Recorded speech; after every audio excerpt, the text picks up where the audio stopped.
32 किसान जथेबंदियों की मीटिंग हुई जिसकी प्रधानगी रुलदू सिंह जी मानसा उन्होंने की। आज की प्रेस कॉन्फ्रेंस में इनके अलावा हरेंद्र सिंह जी लखोवाल, मुकेश चंद्र जी और भोग सिंह जी मानसा, मैं बलकार सिंह बराड़, बलवंत सिंह जी ब्रह्म के।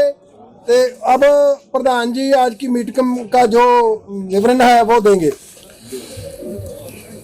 मेरे साथियों, 19 तरीक नूं प्रधानमंत्री ने तिन्ने कानून रद्द किए ते पराली एक्ट वापस लिया ते बिजली एक्ट ना लियाउण दा भरोसा दिता सारे भारत के किसानों नूं। असीं सारे संयुक्त मोर्चे ने प्रधानमंत्री नूं एक चिट्ठी कड्डी भी साडियां आ मंगां रह गईयां। सेंटर सरकार ने उत्ते सानू कोई चिट्ठी नहीं भेजी, कुछ नहीं करया। मैसेज राही, मोबाइल राही साडे कोले गल आई भी सेंटर सरकार कमेटी बनाना चाहती है ते केसां दी जिम्मेदारी स्टेट सरकारां नूं देना चाहती है। जिहड़े साडे किसान शहीद हो गए उहदी जिम्मेदारी स्टेट सरकारां नूं देना चाहती है। पर जिहड़ा यूपी दे विच घटना वापरी है ते साडे उत्थे घट्टो घट्ट 4 किसान ते 1 पत्रकार शहीद होया है ते 4 साडे किसान शहीद होए ने। उहदे बारे प्रधानमंत्री ने चुप बट्टी हुई है। असीं सारा कुछ तय कर लिया ते जदों तक साडी चिट्ठी का जवाब सेंटर सरकार सानू भेज दू भी जिहड़ी कमेटी बनूगी वो किन्ना समां च साडा खरीद दा कानून बना दूगी ते जिहड़े साडे मतलब केस ने उहनूं कदों तक किहदी ड्यूटी लाती, की देश का गृह मंत्री हुक्म करूगा, उत्थे स्टेटां दे गृह मंत्री नूं छड्ड के उन्हां नूं कहूगा ते मुआवजा स्टेटां दे मंत्री खजाना मंत्रियों नूं सद के कहूगा। समझ लै ये 4-5 गल्लां जिन्ना चਿਰ सेंटर सरकार तय नहीं करती असीं सारा कुछ तय कर लिया। असीं जिहड़े साथी देने ने पंजाब वल्लों वो तय कर ले, पर जिन्ना चਿਰ सरकार सानू सारा कुछ लिख के नहीं भेजती उन्हां च कुल केयर नहीं करांगे। अज इन्नी गल हुई है, 2 गल्लां ती साथी जिहड़े देने ने वो असीं तय करे ने ते अगला साडा हिसाब किताब हैगा। कल भी कुछ कराया गया थी ते मतलब कुछ अगलियां मीटिंग दोबारे साडी 3 तरीक की 32 जथेबंदियां फिर मीटिंग है ते 4 तरीक नूं साडी संयुक्त मोर्चे की मीटिंग है। तो मैं बेनती करदा लखो साहब कुछ माड़े मोटे बोलेंगे उदे प्रधान जी ने करी थी कल 32 जथेबंदी हिंदी में कर हमने फैसला लिया है प्रधान जी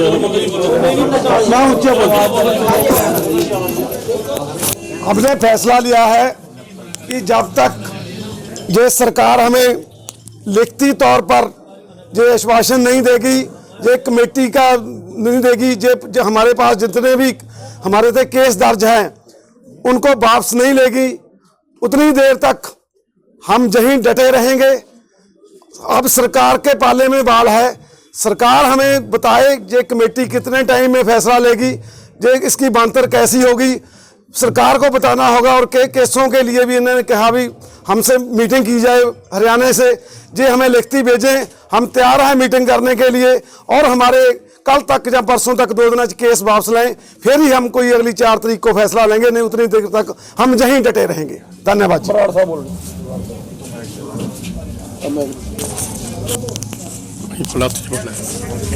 साथियों, हम एक बात कहना चाहते हैं कि पिछले कुछ दिनों से मीडिया में बहुत सी अफवाहें चलाई जा रही है कि पंजाब वाले जा रहे हैं और कोई दूसरे अकेले रह गए हैं, पंजाब की जीत हो गई है।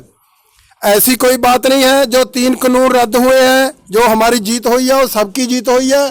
तीनों कानून देश के लिए बने थे और पूरे देश के लिए रद्द हुए हैं। जो MSP का मामला है जो पराली या दूसरे या कमेटी बननी है वो पूरे देश का मामला है, पंजाब का भी उतना ही उसमें हिस्सा है।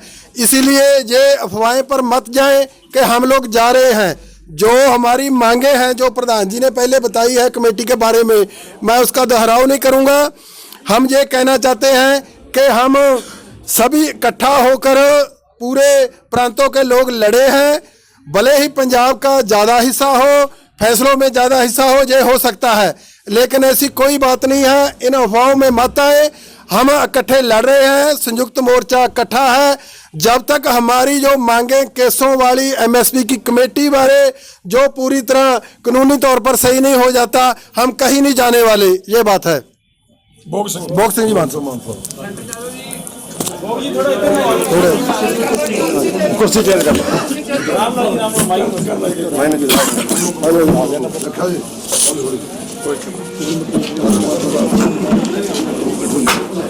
सत्कारयोग प्रेस वाले साथियों,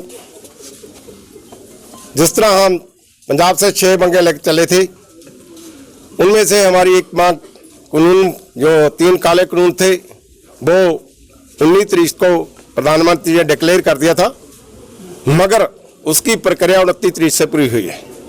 इसी तरह जो एमएसपी की मांग है उसकी प्रक्रिया बाकी है। वो लिखती रूप में नोटिफिकेशन करें कि कितनी देर में ये कमेटी रिपोर्ट देगी, क्या इस रिपोर्ट की संवैधानिक जी अधिकार है क्या होंगे, और कमेटी में कौन कौन से जोड़े है सदस्य होंगे। इसलिए ये मांग भी अभी अधूरी है। जब तक सरकार हमारे को नोटिफिकेशन नहीं देती तब तक ये हमारी मांग हम पूरी नहीं समझेंगे। इसके आगे 18 नवंबर पर जो बिजली एक्ट का एजेंडा लगा हुआ है, जो लास्ट भले ही सरकार बोल रही है कि असं वो एजेंडा नहीं लावांगे, पर जिन्ना चिर सैशन चालू है उन्ना चिर उसका यकीन नहीं किया जा सकता। इसलिए ये जिहड़ियां साडियां मंगां ने, बाकी अपना जिहड़ा केसां वाली मंग है वो अंदोलन के दौरान पैदा हुई है। साढ़े 700 के लगभग शहीद हुए ने किसान, और लखमीरपुर पूरी खीरी दे विच 4 किसान वक्रे तौर पर गड्डियां ढाह दे के मारे गए ने। और एक तुहाडा साडा साथी जिहड़ा कि सानू बहुत माण है तुहाडे ते, जिहड़ा तुहाडे तुसीं भी साडे अंदोलन दा हिस्सा, वो तुहाडा साथी भी विछड़ गया साडे नालों, ਉਹਦਾ भी बहुत सानू जिहड़ा हैगा दुख हैगा। जिन्ना चिर केंद्र दी सरकार उस बारे, उन्हां दे मुआवजे बारे, उन्हां दे केसां बारे ਤੇ ਜਿਹੜਾ ਅਜੇ ਮਿਸ਼ਰਾ ਟੋਨੀ ਹੈ ਉਹਨੂੰ ਬਾਹਰ ਕੱਢਣ ਬਾਰੇ ਨਹੀਂ ਗੱਲ ਕਰਦੀ, ਤਦ ਤੱਕ ਜਿਹੜਾ ਅਸੀਂ ਸਾਡੇ ਸੈਟੀਸਫਾਈ ਨਹੀਂ ਹੈਗੇ। ਜੇ ਸਰਕਾਰ ਇਹਨਾਂ ਸਾਰੀਆਂ ਮੰਗਾਂ ਤੇ ਸਾਨੂੰ ਸੈਟੀਸਫਾਈ ਕਰਦੀ ਹੈ ਤਦ ਅਸੀਂ ਇੱਥੋਂ ਜਾਣ ਬਾਰੇ ਸੋਚ ਸਕਦੇ ਹਾਂ। बाकी सारा देश साडे नाल है, असीं सारे इकट्ठियां ने फैसला किया। अज जिवें तुहानूं हरियाणे वालियां दी भी मीटिंग हुई है, पंजाब वालियां दी मीटिंग हुई है, मीटिंगां लगातार हो रही ने। जो हालात बदल रहे, सिचुएशन जो आ रही ने, उस ते रोज़ विचारां कीतियां जा रही ने। जिस तरह साडे साथी प्रधान जी ने दस्सिया कि अगली साडी मीटिंग 3 तरीक दी होनी है, इस SKM दी जिहड़ी मीटिंग 4 तरीक नूं होनी है, ते लगातार जिहड़े फैसले नज़रसानी दे विच चल रहे हैं। और जे फैसला सरकार दे हत्थ है, जो सरकार सानू सैटिस्फाई करती है तद असीं मतलब जिहड़ा हैगा अपना फैसले बारे सोच सकते हैं। बाकी मैं बेनती यही करांगा कि जिहड़ा साडा अंदोलन है इस तरह जारी रहेगा। इहदी फॉर्म असीं बदल सकते हैं, फॉर्मां कुछ भी हो सकती हैं। इस वास्ते जिहड़ा अंदोलन जब तक सारे किसानां दा या सारे देश वासियों का नहीं कुछ हुंदा तद तक यह जारी रहेगा। मुकेश कल मुकेश नहीं बोलना, उदों जवाब सबसे पहले तो मीडिया वाले सभी साथियों का बहुत बहुत धन्यवाद, क्योंकि आप पहले दिन से हमारे साथ पूरी तरह इस आंदोलन में खड़े हैं। दूसरी बात यह है, मेरे साथियों ने काफ़ी बातें स्पष्ट कर दी। साथियों ये बात है, अभी हम पूरी तरह तैयार है। अब सरकार कब हमें जहाँ से उठाना चाहती है वो देखने की बात है। जो लिखती रूप में जैसे प्रधान जी ने आज की मीटिंग ने या मेरे बाकी साथियों ने बताया, भाई अगर सरकार हमें जल्दी जो हमारी डिमांडें हमने एक खुली चिट्ठी लिख के उनको दी थी वो हमारी वो लिखती रूप में दे देती है तो हम भी पूरी तरह तैयार बैठे हैं। अगर हमको मीटिंग पहले भी करनी पड़ी तो हम पहले भी करेंगे। आपने देखा होगा सभी स्टेटों के साथी इस मुद्दे पे सीरियस है और रोज़ मीटिंगें हो रही है। अगर सरकार जल्दी कोई फैसला लेती है, हम 4 तारीख की जो SKM की मीटिंग है उसमें हम भी कोई बड़ा फैसला ले सकते हैं जी। धन्यवाद। सर ਤੁਸੀਂ ਗੱਲ ਕੀਤੀ ਕਿ ਜਿਹੜਾ ਫਾਰਮੈਟ ਆ ਉਹ ਚੇਂਜ ਕੀਤਾ ਜਾ ਸਕਦਾ ਹੈ, ਕਿਸ ਤਰ੍ਹਾਂ ਦਾ ਹੋ ਸਕਦਾ ਫਾਰਮੈਟ? मेरा ख्याल है साथी तो थोड़ी जी कही गई बज़मी गल। मेरी बेनती है प्रेस नूं, हजे सातों कुछ ना पूछो, ਅਸੀਂ ਜਿਹੜੀ ਗੱਲ ਆ ਦਿਲ ਵਾਲੀ ਗੱਲ ਦੱਸਦੀ। ਅਸੀਂ ਸਵਾਲ ਹੀ ਆਹ ਸਵਾਲ ਵੀ ਠੀਕ ਹੈ, ਮੈਂ ਕਹਿੰਦਾ ਵੀ ਚਲੋ ਬਦਮੀ ਕਹੀ ਗਈ, ਜਿਹੜਾ ਹੈ ਮਤਲਬ ਅਸੀਂ ਦਿਲ ਦੀ ਗੱਲ ਦੱਸਦੀ, ਜਿਹੜੀ ਦਿਲ ਚ ਜਾਂ ਪੂਰੀ। ਸਰ ਖੇਤੀਬਾੜੀ ਮਿਨਿਸਟਰ ਨੇ ਕਿਹਾ ਅੱਜ ਲੋਕ ਸਭਾ ਦੇ ਵਿੱਚ ਕਿ ਕੋਈ ਰਿਕਾਰਡ ਨਹੀਂ ਹੈਗਾ ਜਿਨ੍ਹਾਂ ਕਿਸਾਨਾਂ ਦੀ ਡੈਥ ਹੋਈ ਐਜੂਕੇਸ਼ਨ ਦੌਰਾਨ, ਤੇ ਇਸ ਕਰਕੇ ਕੰਪਨਸੇਸ਼ਨ ਵੀ ਕੋਈ ਨਹੀਂ ਹੈਗਾ, ਤੁਸੀਂ ਕੀ ਰਿਐਕਟ ਕਰੋਗੇ? ਅਰਬਾਂ ਰੁਪਇਆ ਸਰਕਾਰ ਇੰਟੈਲੀਜੈਂਸ ਤੇ ਖਰਚਾ ਕਰਦੀ ਹੈ। ਇਹ ਸੰਯੁਕਤ ਮੋਰਚੇ ਦੀ ਲੀਡਰਸ਼ਿਪ ਕਿੱਥੇ ਰੋਟੀ ਖਾਂਦੀ ਹੈ, ਕਿੱਥੇ ਚਾਹ ਪੀਂਦੀ ਹੈ, ਤੇ ਸਾਰੇ ਮੋਰਚੇ ਬਾਰੇ ਇਹਨਾਂ ਦੀ ਇੰਟੈਲੀਜੈਂਸ ਦੱਸਦੀ ਹੈ। ਇੱਥੇ ਕਾਜੂ ਬਦਾਮ ਖਾਂਦੇ ਨੇ ਇਹ ਲੀਡਰ, ਹੋਟਲਾਂ 'ਚ ਵੱਡੇ ਹੋਟਲਾਂ 'ਚ ਪੈਂਦੇ ਨੇ, ਸਾਰੀਆਂ ਰਿਪੋਰਟਾਂ ਕਰਦੀ ਹੈ। ਅਰਬਾਂ ਰੁਪਇਆ ਖਰਚ ਕਰਕੇ ਜਿਹੜੀ ਮੈਂ ਤਾਂ ਹੁਣ ਨਕੰਮੀ ਸਰਕਾਰ ਕਹੂੰ, ਜਿਹੜੀ ਨਕੰਮੀ ਸਰਕਾਰ ਕੋਲੇ ਸਾਡੇ ਸ਼ਹੀਦ ਕਿਸਾਨਾਂ ਦੀ ਲਿਸਟ ਨਹੀਂ, ਐਦੋਂ ਨਕੰਮੀ ਸਰਕਾਰ ਕਿਹੜੀ ਹੋਊਗੀ? ਸਵੇਰੇ ਸਾਡੇ ਕੋਈ ਜੰਗ ਲੱਗ ਜੇ ਇਹ ਤਾਂ ਫੌਜੀਆਂ ਬਾਰੇ ਕਹਿ ਦੇਣਗੇ ਸਾਡੇ ਕੋਲ ਲਿਸਟ ਨਹੀਂ। ਸਭ ਕੁਛ ਇਹਨਾਂ ਕੋਲੇ, ਇਹਨਾਂ ਨੂੰ ਫਰਜ਼ ਬਣਦਾ ਹੈ ਆਪਦੀਆਂ ਇੰਟੈਲੀਜੈਂਸ ਪੁੱਛਣ ਵੀ ਕਿੰਨੇ ਕਿਸਾਨ ਸ਼ਹੀਦ ਹੋ ਗਏ, ਕਿੰਨੇ ਮਜ਼ਦੂਰ ਸ਼ਹੀਦ ਹੋ ਗਏ, ਲੇਡੀ ਸ਼ਹੀਦ ਹੋ ਗਿਆ, ਬੱਚੇ ਸ਼ਹੀਦ ਹੋ ਗਏ, ਜਿਹੜੇ ਰਹਿ ਗਏ ਸੋ ਸਾਨੂੰ ਕਹਿਣ ਸਾਡਾ ਦਿਲ ਜਿੱਤਣਾ ਵੀ ਸੰਯੁਕਤ ਮੋਰਚਾ। ਹੁਣ ਤੁਸੀਂ ਦੱਸੋ ਜੇ ਕੁਛ ਰਹਿ ਗਈ ਤੁਹਾਡੇ ਕੋਲੇ ਕੋਈ ਲਿਸਟ ਹੈ ਕਿ ਇੰਨੇ ਕਿਸਾਨ ਤੁਹਾਡੇ ਸਾਡੇ ਕੋਲ ਦੀ ਲਿਸਟ ਕੇਂਦਰ ਨੂੰ ਦਿੱਤੀ ਜਾਏਗੀ? ਦੇਖੋ ਮੇਰੀ ਗੱਲ ਸੁਣੋ, ਸਾਡੇ ਕੋਲੇ ਸਾਰਾ ਕੁਛ ਹੈ, ਪਰ ਸਰਕਾਰ ਸਾਨੂੰ ਕਿਉਂ ਤੰਗ ਕਰਦੀ ਹੈ? ਸਰਕਾਰ ਕਾਹਦੀ ਤਨਖਾਹ ਦਿੰਦੀ ਹੈ ਅਫਸਰਾਂ ਨੂੰ? ਦੇਸ਼ ਦੇ ਵਿੱਚ ਕੀ ਹੋ ਰਿਹਾ ਹੈ ਉਹਦੀ ਜ਼ਿੰਮੇਵਾਰੀ ਨਹੀਂ ਬਣਦੀ। ਜਿਹੜੀ ਸਰਕਾਰ ਕੋਲੇ ਮਰਨ ਜੰਮਣ ਦੀ ਲਿਸਟ ਨਹੀਂ ਹੈਗੀ, ਐਦੋਂ ਨਕੰਮੀ ਸਰਕਾਰ ਕੀ ਹੋਊਗੀ? ਅੱਜ ਤੁਸੀਂ ਜਿਹੜੀ ਮੀਟਿੰਗ ਸੀ, ਪੈਸੇ ਦੇ ਹਿਸਾਬ ਕਿਤਾਬ ਨੂੰ ਲੈ ਕੇ ਮੀਟਿੰਗ ਸੀ, ਕਿੰਨਾ ਖਰਚਾ ਹੋਇਆ, ਕਿੰਨੇ ਪੈਸੇ ਆਏ ਆ, ਤਾਂ ਉਸ ਦਾ ਜਿਹੜਾ ਰਿਕਾਰਡ ਹੈ ਕਿ ਮੀਡੀਆ ਦੇ ਜ਼ਰੀਏ ਸਾਹਮਣੇ ਰੱਖਿਆ ਜਾਏਗਾ ਜਾਂ ਕੀ ਫਾਰਮੈਟ ਰੱਖਿਆ ਜਾਏਗਾ? ਬਿਲਕੁਲ ਰੱਖਾਂਗੇ, ਉਹਨੂੰ ਸਾਨੂੰ ਥੋੜਾ ਸਿਰੇ ਚੜਾ ਲੈਣ ਦਿਓ। ਵੱਡਾ ਕੰਮ ਹੈ, ਸਾਲ ਅੰਦੋਲਨ ਚੱਲਿਆ, ਰੁਪਈਆ ਵੀ ਚੰਗਾ ਆਇਆ, ਕੋਈ ਇਹੋ ਜਿਹੀ ਗੱਲ ਨਹੀਂ, ਉਹ ਅਸੀਂ ਮਤਲਬ ਸਾਰਾ ਕੁਝ ਰੱਖਾਂਗੇ। ਇਹ ਚੰਗਾ ਆਇਆ ਜੀ। ਇਹਦਾ ਮੇਰੇ ਨਾਲ ਸਵਾਲ ਲੈ ਲਿਓ ਜੀ। ਤੁਸੀਂ 2-2 ਲੱਖ ਰੁਪਏ ਦਾ ਐਲਾਨ ਕੀਤਾ ਸੀ, ਜਿਹੜੇ ਜਾਨਾਂ ਗਈਆਂ ਜਿਨ੍ਹਾਂ ਦੀਆਂ ਦੇਣ ਦੀ, ਤਾਂ ਉਹਨਾਂ ਚ ਕਿੰਨਿਆਂ ਨੂੰ ਦੇ ਦੇ ਤੇ ਕਿੰਨੇ ਰਹਿ ਗਏ ਤੇ ਕਦੋਂ ਤੱਕ ਪੂਰਾ ਕਰ ਲਓਗੇ ਜੀ? ਮੇਰਾ ਖਿਆਲ ਹੈ ਕਿਸੇ ਮੈਂ ਮੀਟਿੰਗ 'ਚ ਹੈ ਨਹੀਂ ਸੀ, ਉੱਥੇ ਸਾਡੇ ਸਾਥੀਆਂ ਨੇ ਗੱਲ ਪਾਸ ਕਰ ਲਈ ਵੀ ਅਸੀਂ ਰੁਪਈਏ ਦੇ ਕੇ ਆਵਾਂਗੇ। ਸੁਣ ਲਓ ਛੋਟੀ ਪ੍ਰੈਸ ਕਾਨਫਰੰਸ ਨੂੰ ਵੀ ਕਹਤਾ ਉਧਰ ਤੋਂ ਉਹ ਅਗਲੀ ਮੀਟਿੰਗ 'ਚ ਮੈਂ ਇੱਥੇ ਬੈਠਾ ਸੀਗਾ, ਛੋਟੇ ਇਸੇ ਸਾਥੀ ਨੇ ਇੱਕ ਸਵਾਲ ਕੀਤਾ ਵੀ ਤੁਸੀਂ ਪੈਸੇ ਕਿੰਨੇ ਦੇਤੇ? ਮੈਂ ਕਿਹਾ ਵੀ ਇਸ ਤਾਂ ਕੁਝ ਕਿਹਾ ਨਹੀਂ, ਤੁਸੀਂ ਕਿਹਾ ਪ੍ਰੈਸ ਕਾਨਫਰੰਸ ਹੋਈ ਹੈ। ਫਿਰ ਮੈਂ ਇੱਕੋ ਹੀ ਜਵਾਬ ਦਿੱਤਾ ਸੀ ਵੀ 3 ਚੀਜ਼ਾਂ ਨਾਲ ਲੜਾਈ ਜਿੱਤੀ ਜਾਂਦੀ ਹੁੰਦੀ ਹੈ, ਇਕੱਠ, ਪੈਸਾ ਤੇ ਰਾਸ਼ਨ। ਬੇਨਤੀ ਕਰਦੇ ਆ ਜਿਹੜੇ ਪੈਸੇ ਸਾਡੇ ਕੋਲੇ ਬਚੇ ਉਹ ਪੈਸੇ ਉਹਨਾਂ ਲੋਕਾਂ ਦੀ ਨੇ, ਸੰਯੁਕਤ ਮੋਰਚੇ ਨੇ ਫੈਸਲਾ ਕਰਨਾ ਹੈ ਕਿਹੜੇ ਤਰੀਕੇ ਨਾਲ ਉਹਨੂੰ ਵੰਡਣਾ ਹੈ, ਕਿਵੇਂ ਕਰਨਾ ਹੈ। ਮੇਰਾ ਖਿਆਲ ਹੈ ਖਰਚਾ ਵੱਡੀ ਪੱਧਰ ਤੇ ਹੋ ਗਿਆ, ਠੀਕ ਹੈ, ਦੋਨੋਂ ਸਿਰੇ ਲੱਗ ਥੋੜੀ ਦੇਰ ਪਹਿਲੇ ਬਿਆਨ ਉਹਨਾਂ ਨੇ फंड आए नहीं। ਮੇਰਾ ਕਹਿਣ ਦਾ ਬਹੁਤ ਜ਼ਿਆਦਾ ਫੰਡ ਆਇਆ, ਖਰਚਾ ਵੀ ਬਹੁਤ ਜ਼ਿਆਦਾ, ਮੈਂ ਇਹ ਗੱਲ ਕਹੀ ਹੈ। ਮਾਨਸਾ ਜੀ ਕਦੋਂ ਤੱਕ ਜਿਹੜਾ 2-2 ਲੱਖ ਰੁਪਇਆ ਸੰਯੁਕਤ ਕਿਸਾਨ ਮੋਰਚਾ ਦੇ ਦੂਗਾ ਜੀ? ਸ਼ਹੀਦਾਂ ਨੂੰ ਦਿਓਗੇ ਕਿ ਨਹੀਂ? ਨਹੀਂ ਉਹ ਸੀ ਇਹ ਕਿਹਾ ਸੀਗਾ ਜਿੰਦੇ ਸਾਡੇ ਕੋਲੇ ਪੈਸੇ ਬਚ ਗਏ ਉਹ ਮੰਨਾਂਗੇ। सेंटर सरकार को मांग रहे ਨਹੀਂ ਜਿਹੜਾ ਅਸੀਂ, ਮੇਰੀ ਗੱਲ ਸੁਣੋ, ਅਸੀਂ ਦਬਾਅ ਪਾ ਰਹੇ ਹਾਂ ਪੰਜਾਬ ਸਟੇਟ ਸਰਕਾਰਾਂ ਤੇ ਵੀ ਉਹ ਮੁਆਵਜ਼ਾ ਦੇਣ। ਉਦੋਂ ਇਹ ਗੱਲ ਕਹਿੰਦੇ ਅਸੀਂ ਮੇਰੀ ਗੱਲ ਸੁਣ ਲਓ, ਪਰ ਜਦੋਂ ਦੀ ਤੁਸੀਂ ਗੱਲ ਕਰਦੇ ਜੀ, ਸਵਾਲ ਪੁੱਛਦੇ ਆ, ਇਹ 14 ਦਸੰਬਰ ਦੀ ਗੱਲ ਹੋ ਰਹੀ ਆ। ਤੁਸੀਂ ਇਹ ਦੇਖੋ ਵੀ ਅਗਲਾ 14 ਦਸੰਬਰ ਮੂਹਰੇ ਖੜਾ ਆ, ਉਹਦੇ ਵਿੱਚ 1 ਸਾਲ ਅੰਦੋਲਨ, ਉਦੋਂ ਇਹ ਨਹੀਂ ਸੀ ਆਸ ਸੀਗੀ ਵੀ ਅੰਦੋਲਨ ਇੰਨਾ ਲੰਬਾ ਇਹ ਸਰਕਾਰ ਚਲਾਊਗੀ, ਇਹ ਨਹੀਂ ਸਾਨੂੰ 1 ਸਾਲ ਇੱਥੇ ਬਿਠਾਉਣਾ ਆ, ਤੇ ਨਾ ਹੀ ਸਾਨੂੰ ਇਹ ਸੀ ਵੀ ਸਾਡੇ ਇੰਨੇ ਸਾਥੀ ਜਿਹੜਾ ਸਾਡਾ ਸਾਥ ਛੱਡ ਜਾਣਗੇ। ਉਹ ਗਿਣਤੀ ਬਹੁਤ ਵੱਡੇ ਪੱਧਰ ਤੇ ਵੱਧ ਗਈ, ਉਹਦੇ ਤੇ ਅੰਦੋਲਨ ਦਾ ਖਰਚਾ ਵੀ ਬਹੁਤ ਹੋ ਗਿਆ। ਅਜੇ ਵੀ ਸਾਡੀ ਜਿਹੜੀ ਅਸੀਂ ਪ੍ਰੈਸ ਕਾਨਫਰੰਸ ਰੋਜ਼ ਕਰਦੇ ਮੀਟਿੰਗਾਂ, ਅਜੇ ਵੀ ਸਾਨੂੰ ਪੂਰੀ ਜਿਹੜੀ ਸਾਡੀ ਇਹ ਅੰਦੋਲਨ ਨੂੰ ਜਿਹੜਾ ਅਸੀਂ ਪੋਸਟਪੋਨ ਕਰਨਾ ਉਹਦੀ ਡੇਟ ਸਾਡੇ ਕੋਲ ਹੈ ਨਹੀਂਗੀ।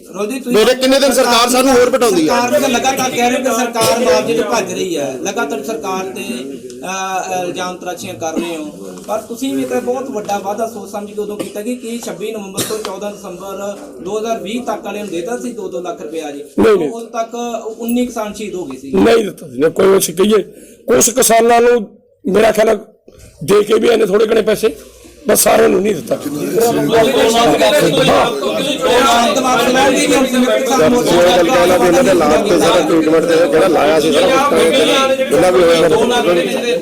ਇੱਕ ਜਿਹੜੇ ਐਕਸੀਡੈਂਟ ਹੋ ਗਏ ਸੀਗੇ, ਇਲਾਜ ਦਾ ਅਸੀਂ ਵਾਹਵਾ ਪੈਸਾ ਦਿੱਤਾ ਤੇ ਕੁਝ ਰਹਿੰਦਾ ਹੈ ਮੈਡੀਕਲ ਦਾ।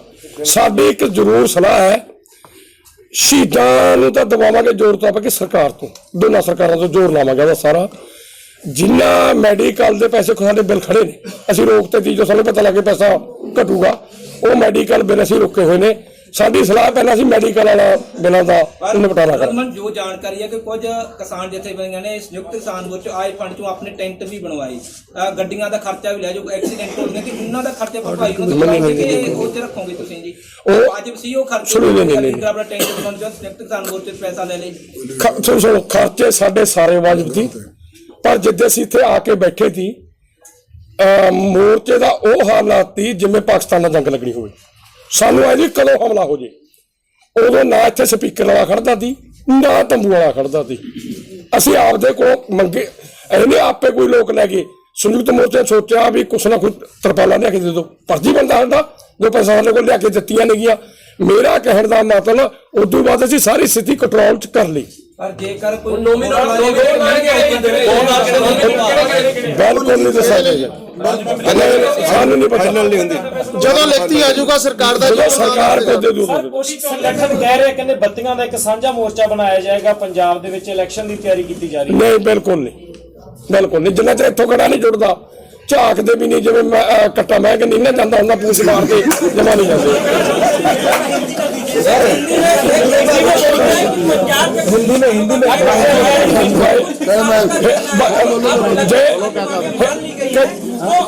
क्या चाहते हैं बोलो काम चलाया जाना चाहिए और वहाँ पे सरकार के खिलाफ काम करना चाहिए। तो क्या अभी कुछ किसानों के जाने की जो बात है वो सही है कि लोग जवाब दे देखिए ये बात है, जब हम जहां आए थे तो वहां भी इस आंदोलन के दौरान भी हमारे खिलाफ प्रचार चलता रहा कि ये बुढ़ी लीडरशिप है, इसकी टांगे काम नहीं करती, इनकी सोच नहीं अच्छी है, ये नहीं है वो नहीं है, कितना ब्लेम किया गया हमारे पे। तो ये वो लोगों की हार होगी। हम बुढ़ी लीडरशिप के लाते भी काम करने लगी, दिमाग भी काम करने लगा, हमने आंदोलन जीत लिया, ठीक है। अब वो नौजवाने की लाते कांपने लगी है और जबान कांपने लगी है, वो ऐसा कहने लगे हैं। कोई ट्रैक्टर नहीं गया, कोई ट्राली नहीं गया, कुछ नहीं गया, जो खड़ा है वहीं खड़ा है। और आए हैं, अभी और आए हैं जो बुआई करने के लिए थे, और आए हैं और आ रहे हैं। मगर आपको वही बात सुनाई देती है जो हमारे प्रापोगंडा में आती है। मगर मैं आपको बेनती करना चाहता हूं कि आप ऐसा प्रापोगंडे के बीच में ना आए और ना हमें ऐसी शाबाशी दें। तो हम आपके लिए तीसरे कानून अपने स्पैशली साढ़े साथियों ਲਈ ਸੀ ਜਿਨ੍ਹਾਂ ਨੇ ਕੰਜ਼ਿਊਮ ਕਰਨਾ ਸੀ, ਕੰਜ਼ਿਊਮਰ ਦੀ ਬਹੁਤ ਵੱਡੀ ਜਿੱਤ ਹੋਈ ਹੈ। तो ਸਾਨੂੰ शाबाशी देनी चाहिए कि ਤੁਹਾਡੇ ਖਾਣੇ ਪਾਣੀ ਦਾ ਪ੍ਰਬੰਧ ਅਸੀਂ ਕਰਕੇ ਉਸੇ ਤਰ੍ਹਾਂ ਬਾਗੇ ਜੋ ਫਰੀ ਮਿਲੂਗਾ, ਸਸਤਾ ਮਿਲੂਗਾ। ਤੇ ਜੇ ਕਾਨੂੰਨ ਲਾਗੂ ਹੋ ਜਾਂਦੇ मेरा ख्याल वैसे तो भुखे नहीं मरना सी, शहर वाले ने भुखे मर जाना सी। धन्यवाद। सवाल है, एक साल से हम आपके प्रेस कॉन्फ्रेंस जनरेट करते आए हैं, कभी भी मीटिंग के बाद ऐसा नहीं हुआ कि जितने भी लोग निकले हों उनके दो वर्जन मीडिया के सामने आए। अभी संधू साहब बाहर निकले, उनका कहना था कि हम वापस जा रहे हैं, ये डिसीजन हो चुका है मीटिंग में। आपकी कहना है वो भी दो मत नहीं है, ऐसा क्यों निकल के सामने आया? पहले ऐसी चीजें नहीं आती थी, अब ऐसा क्यों हुआ कि एसकेएम की जो ओपिनियंस है वो खुल के सामने आ रही है अलग? मेरी एक बात है कि जो ਇੱਥੇ ਗੱਲ ਕਹੀ ਉਹ ਮੰਨਿਆ ਕਰੋ। बाहर लीडर कुछ कही है, एक लीडर कहना असं पंजाब च इलेक्शन लड़ांगे, मेरी बात तो मान लो, आ बात मान लो ना संधू की मन्नी जाएगी, बाहरली किसी की नहीं मन्नी जाएगी। जो यहाँ कह जाएंगे वही बात मन्नी जाए। सुन लो, असं प्रैशर एक वायदा कराया था भी जा मंगा मना के जावांगे जा साडियां डेड बॉडियां जाणगियां, असं मंगा मनातियां। देखो मेरी गल सुनो, नहीं मेरी बात नहीं मेरी बात तो सुन लो ना, सारिया मंगा नहीं मनिया गया। मैं कहना तिन्ने कानून, बिजली एक्ट, पराली एक्ट, असी सारे 100% मानते भी उस असी जित गए। मेरी गल दूजिया मंगा है असं वो कहिए तो असं जितते नहीं। लेकिन दूसरी मांगों के लिए आप यहाँ पे नहीं आए जी, देख ले लिए। मैं जानना चाहता हूँ क्योंकि देश ही जानना चाहता है आप लोग से, आप लोग एसकेएम है, हर किसी की निगाहें आप लोग पे हैं कि क्या संयुक्त किसान मोर्चा ने इस बात का निर्णय ले लिया है? नहीं जी यहाँ से 2 दिन 4 दिन 10 दिन बाद वापस जाएंगे। हेलो, क्या एक मिनट चुप सुन दो यार, सुन दो एक मिनट। हाँ बोलो सर, ये हम जानना चाहते हैं क्योंकि एसकेएम की मीटिंग के बाद से 2 टाइप की ओपिनियन आते हैं, पहले ऐसे नहीं आते थे। क्या संयुक्त किसान मोर्चा अब ने निर्णय ले लिया है कि वो धरना स्थलों से पब्लिक की ओर वापस जाएगा? बिल्कुल कोई ऐसा फैसला नहीं हुआ है। संयुक्त किसान मोर्चे की कोई दो ओपिनियन नहीं है। मैंने पहले यही बात रखी है, मीडिया का एक हिस्सा है जो हवाएं फैला रहा है और केला रह गया, वो केला रह गया, दूसरे जा रहे हैं। ये एक में सुनो पंजाब को बदनाम करने की साजिश है। पंजाबी लोगों का रोल है, मोरी रोल है, फैसले भी करते हैं, भले वो मोर्चे में उनकी ज़्यादा मांगी मानी जाती हो, लेकिन ऐसी बात नहीं है। मोर्चा संयुक्त रूप में फैसला लेता है। जाने का, रहने का जो फैसला होगा वो संयुक्त मोर्चा लेगा। ऐसी कोई बात नहीं, जब हमारी मांगी मानी जाएगी। मैं कहने के सवाल का जवाब देता हूँ अच्छी तरह। जोड़न सवाल दी मैंने जे प्रेस वाले ने मुझसे सवाल पूछा था, ये हमारे पास कॉपी है जो हम मीटिंग की कार्रवाई लिखते हैं, दिफाफ जी भी लिखी हुई है, उसको फोटो कॉपी दी थी। उसमें लिखा हुआ है कि जब जाएंगे हम सारे इकट्ठे जाएंगे, एक साथ जाएंगे, एक साथ फैसले लेंगे। क्योंकि वो आपके पास फोटो है, वो फोटो ले लेना। नाले उनको पूछा था कि आप पंजाबी जानते हैं, तो इससे ज्यादा क्या हो सकता है। जो जहां प्रेस पे बोला जाता है वो भी हम फैसला लेके आते हैं कि क्या बोला जाएगा।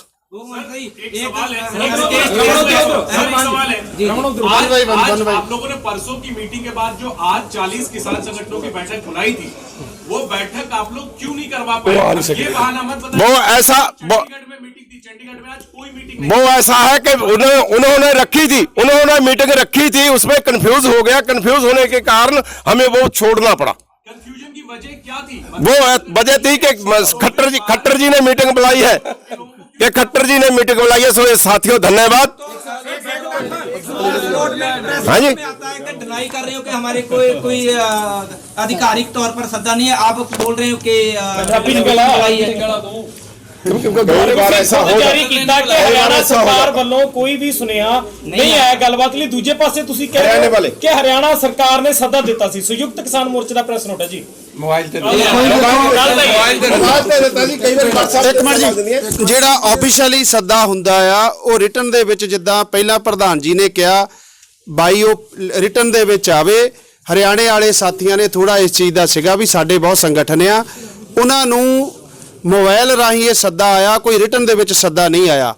ਉਹ ਗੱਲ ਜਿਹੜੀ ਆ ਸ਼ਾਮ ਨੂੰ ਹੋਈ ਆ, ਪਰ ਉਹ ਮੀਟਿੰਗ ਜਿਹੜੀ ਪੋਸਟਪੋਨ ਪਹਿਲਾਂ ਕਰ ਦਿੱਤੀ ਸੀ। ਸ਼ਾਇਦ ਜਿਹੜੇ ਹਰਿਆਣੇ ਦੇ ਸਾਥੀ ਉਧਰ ਚਲੇ ਗਏ ਤਾਂ ਪ੍ਰੋਪਰ ਮੀਟਿੰਗ ਨਾ ਹੋਵੇ, ਕਿਉਂਕਿ ਅੰਦੋਲਨ ਜਿਸ ਪੀਕ ਤੇ ਖੜਾ ਆ, ਐਸਕੇਐਮ ਨੇ ਬਹੁਤ ਵੱਡਾ ਫੈਸਲਾ ਲੈਣਾ ਹੈ ਪੂਰਾ ਦੇਸ਼ ਦੇ। ਸੁਨੇਹਾ ਆਇਆ ਸੀ ਜੀ ਜਦੋਂ ਗਏ ਸੀਗੇ ਦਸੰਬਰ 12-13 ਦੀ ਗੱਲ ਆ, ਉਦੋਂ ਵੀ ਕੋਈ ਅਧਿਕਾਰੀ ਸੱਦਾ ਨਹੀਂ ਆਇਆ। ਦੇਖੋ ਉਹ ਵੀ ਅਸੀਂ ਆਪਸ਼ਲੀ ਗਏ ਸੀ। ਜੇ ਉੱਥੇ ਥੋੜੇ ਸਾਥੀਆਂ ਦੀ ਮੀਟਿੰਗ ਆਈ ਸੀ, ਇੱਥੇ ਅਸੀਂ ਬੈਠ ਕੇ ਸਾਰੀਆਂ ਸਟੇਟਾਂ ਦੇ ਵਿੱਚੋਂ ਲੈ ਕੇ 13 ਆਪਣੇ ਨੁਮਾਇੰਦੇ ਐਸਕੇਐਮ ਨੇ ਚੁਣ ਕੇ ਭੇਜੇ ਸੀ।